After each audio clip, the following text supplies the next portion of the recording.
Hello, CSP Hot Hands fans. Brett here. My book, How to Lead What You Should Have Learned in Business School, is officially available for purchase. Those of you who act quickly can get access to the launch price of under $10. If you wait too long, though, and it goes up, I would hate that. Just like you hate it when your customers wait until after the yearly price increase in February to pull the trigger. You can buy it right now at brettleads.com. All I ask is that if you love it, give it a 5-star review after you read it. I've taken my 17 years in the business and broken them into bite-sized snippets. Almost every story and lesson that I share is from my time at Cutco. Whether you're a Hall of Fame CSP, new events team member, or you're a manager, I think you're going to love it. To grab your copy, just go to brettleads.com. That's BRETTLEADS.com. Either way, thanks for being here. Let's start the show. Thanks for joining us on the CSP Hot Hands 15 Minutes of Flames edition of the podcast. My name is Brett Wiggins, and I get to serve as your host. We know sometimes you don't have a full hour to soak in every moment from our 60 minutes of fire. So we've created a condensed version of highlights for each episode for you to be able to enjoy. Your 15 minutes of flames begin now. Let's do it.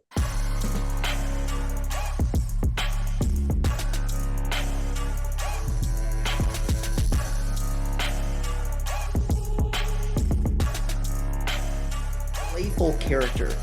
And I brought it up to our team when I was like, hey, make sure you submit your questions for Anastasia. Here's what she listed. By the way, she listed playful character. I'm sure that makes sense to you guys, not makes sense. And everybody was like, yep, that makes it. Like anybody that knows you was like that, yes. Could you go into that? Why you think that's one of your strengths and what that actually means in terms of like interaction with customers? Yeah, it's, if you're nervous or not sure what to say, you're not making jokes. Like you're just trying to get through the script. Sure. I feel like when you are making little playful jokes, it just really shows that you are confident Yep. in what you're doing. And so I found that that's really helped, again, kind of make myself feel like I know what I'm doing at the booth. If a customer is laughing, they're having a good time, I really like to smile. And I just think if the customer is having fun, it's a relaxed environment and it's like a no pressure environment. So confidence, no pressure, they're having fun. And I just love seeing their reactions. What are the skills that you're like, hey, as a new full-time CSP, here's what I would actually be spending time on that cannot wait. Like get good at these foundational skills first. The power intro is every single customer, every time they come up. I'm speaking more of like fairs and shows right now. If we can do service calls, we can do that too. But every customer that comes up, they're going to hear a power intro. So how are you introducing Cutco? I think is really important.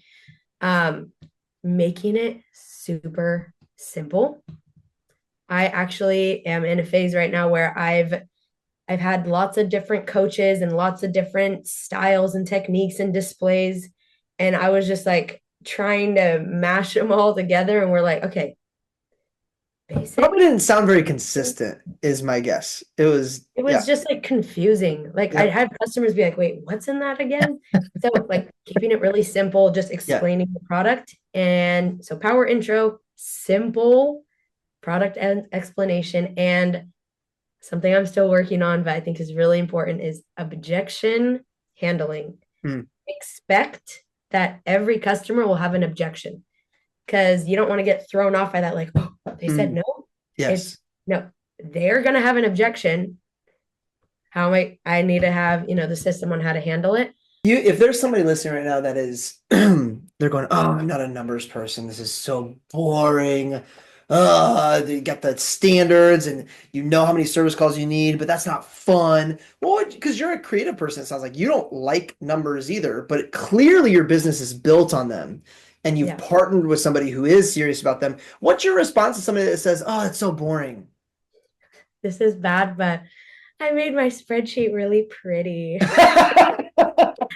not bad. I love it. So that's So your I way have of getting excited about the numbers. It's not about the numbers. It's about the greens and the palettes and all I this. made it like pastel. Let me tell you, it's so pretty. Oh, that's awesome. But we have like a toolkit that I learned from Rob Brandt.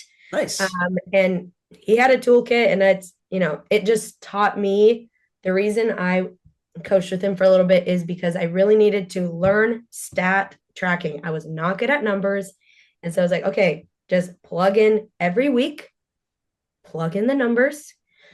And it taught me just the habit of doing that. It's in my schedule to plug in my stats. Yep.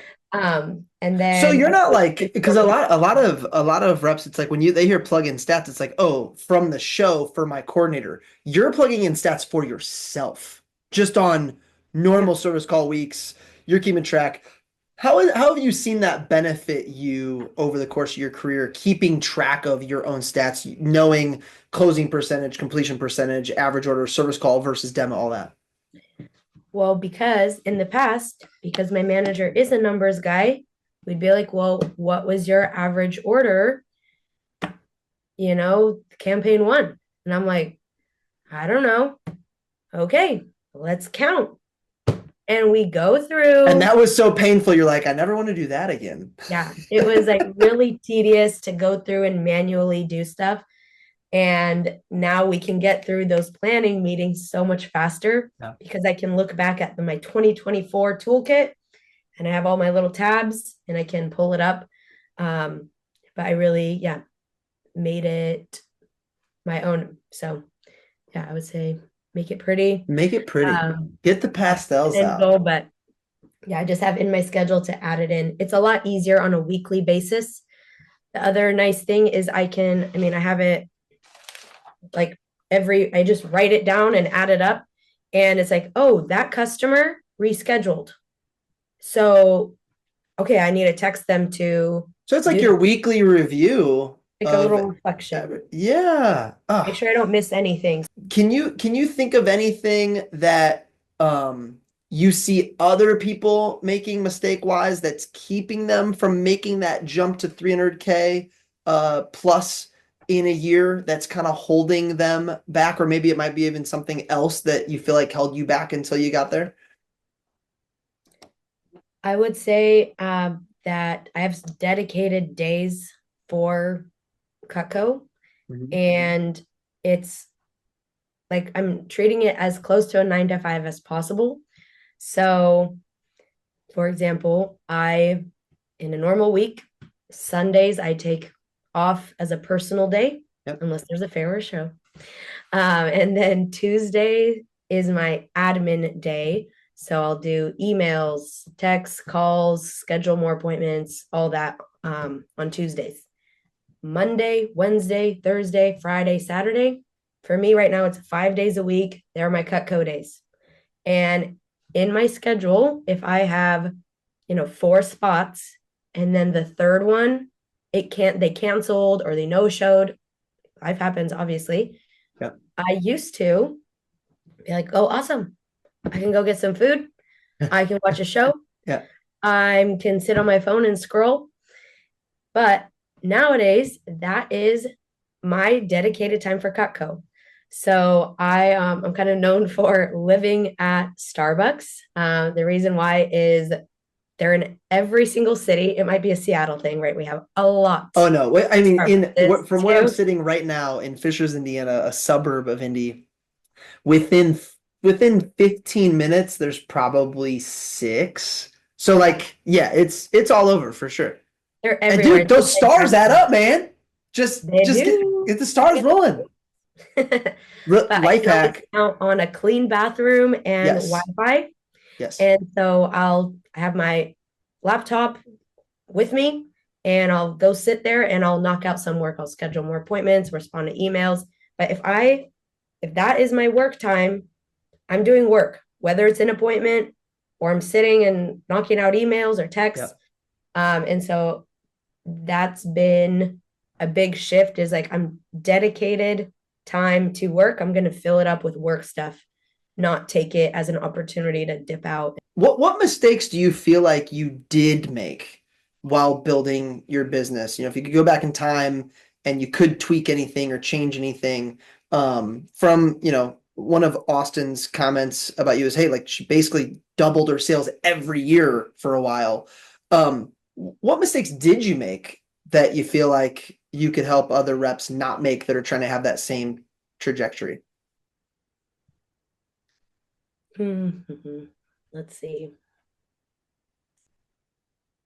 I'm trying to think. I feel like my schedule and my calendar right now is like I live by that. Yep. And so I would say that I, in the past, I was in school, so it was just a little bit different, right? School's a priority and Cutco's on the side, Yep. and I would schedule stuff around it. But when I did start doing Cutco full time, it was challenging to make a schedule because Mhm. I don't have anything else on the calendar, but I'm not trying to work 24/7. And it was really hard to find out what that balance is. And for a point, I would try to do like as many appointments as I can. But at least my personality type, I get really burnt out and I'm a pretty emotional person. So, what my manager and I have discovered is when I'm tired, when I'm like overworked, like I don't show up to my appointments. I just am doing the bare minimum. I'm like, okay, we have this. And I'm like trying to get home and I'm just like exhausted. And so, what we have going on now is we found that like 4 appointments on a Mhm. regular week, 4 appointments a day, I feel energized. I feel ready. I'm showing up to each appointment best. Short answer, I'd say, is watching my energy levels because Mhm. pushing yourself, yeah, it can create some CPO in the short term, but it's not going to create that marathon runner that can keep doing it week after week after week after week. And Yes. so, really watching my energy, both for appointments and especially for shows. It's still something I'm still working on, but I've made mistakes of that in the past of pushing myself too hard. And I'm just trying to be more conscious and aware of how I'm feeling because it does affect how I perform. At least, like I said, as an emotionally charged person, if I'm feeling good, I'm selling a lot. Sure. If I'm Sure. not, it goes the other way.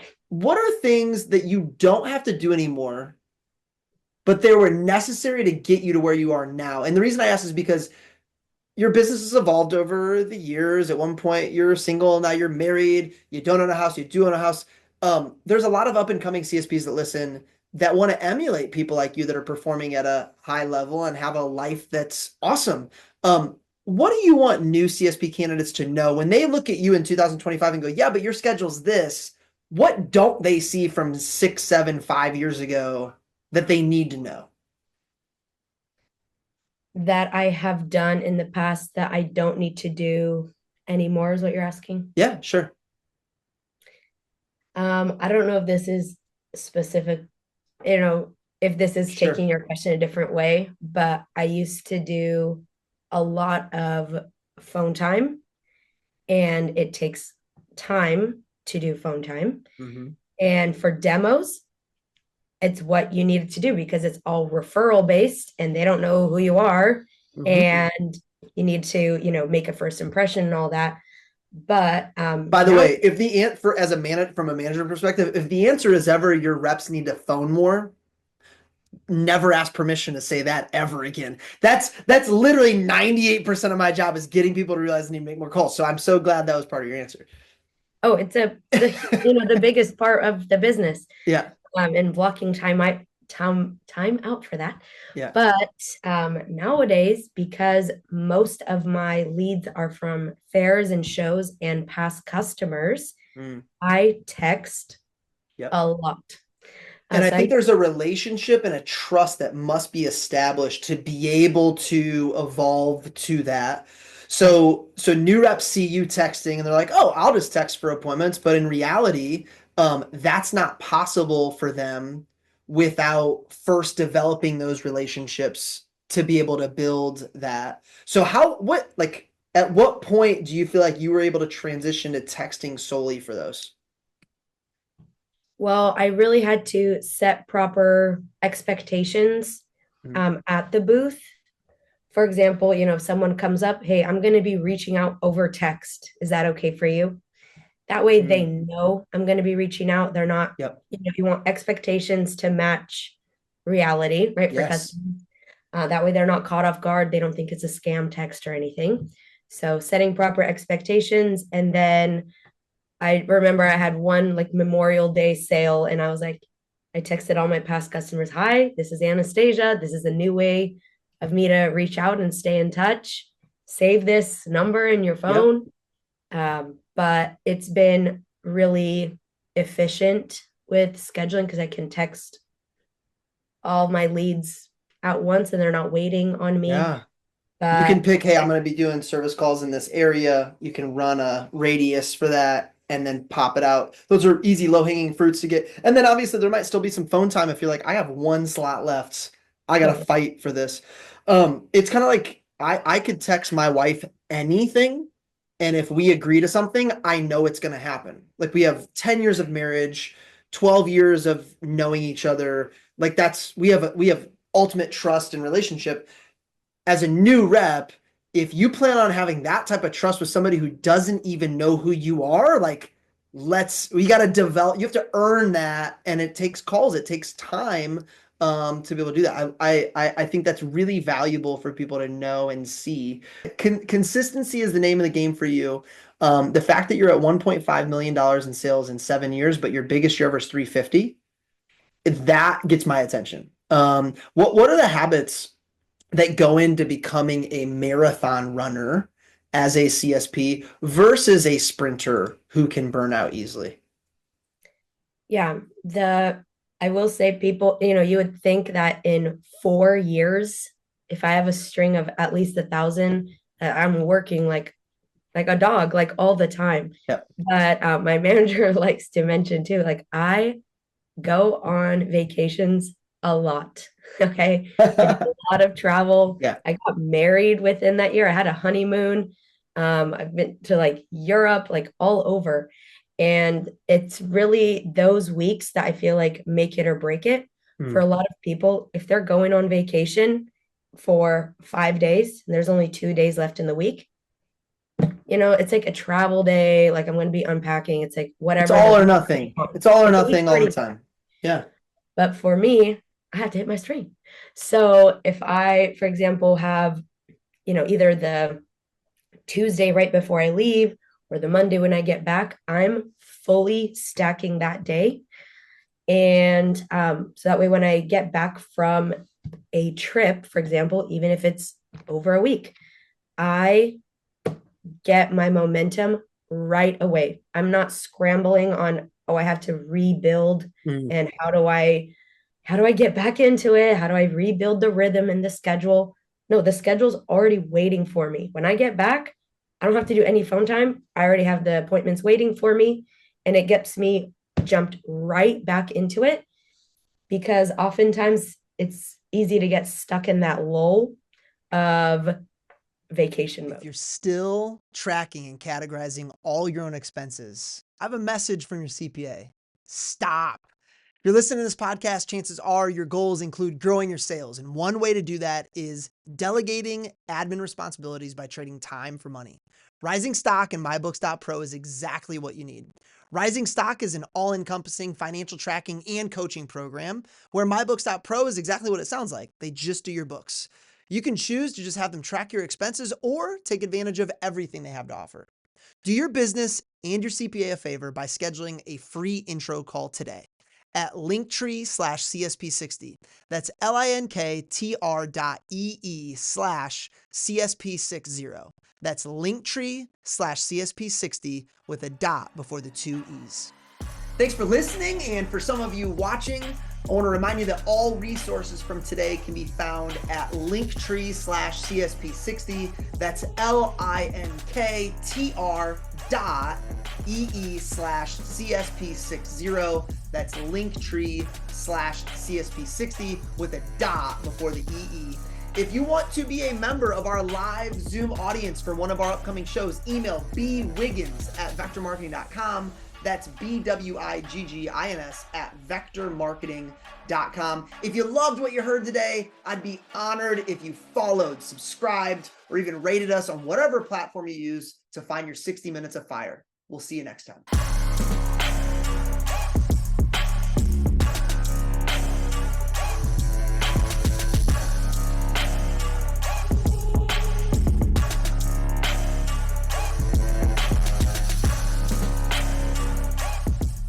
Working with Trent Booth and the Veritas Leadership Group over the last decade has unlocked things within me that I never knew existed until they were coached out of me. If you're listening and you feel stuck or like you have another gear that you're having a hard time getting to, Trent's offering a free intro call to any of our listeners. I love Veritas because it's an amazing combo of mentoring and coaching. I get what I need when I need it most. It's also a flat monthly rate, which is awesome for anyone looking to give it a shot with no contract and no long-term commitment. Schedule a call with Trent today by going to linktree/CSP60. That's linktr.ee/CSP60. That's linktree/CSP60 with a dot before the two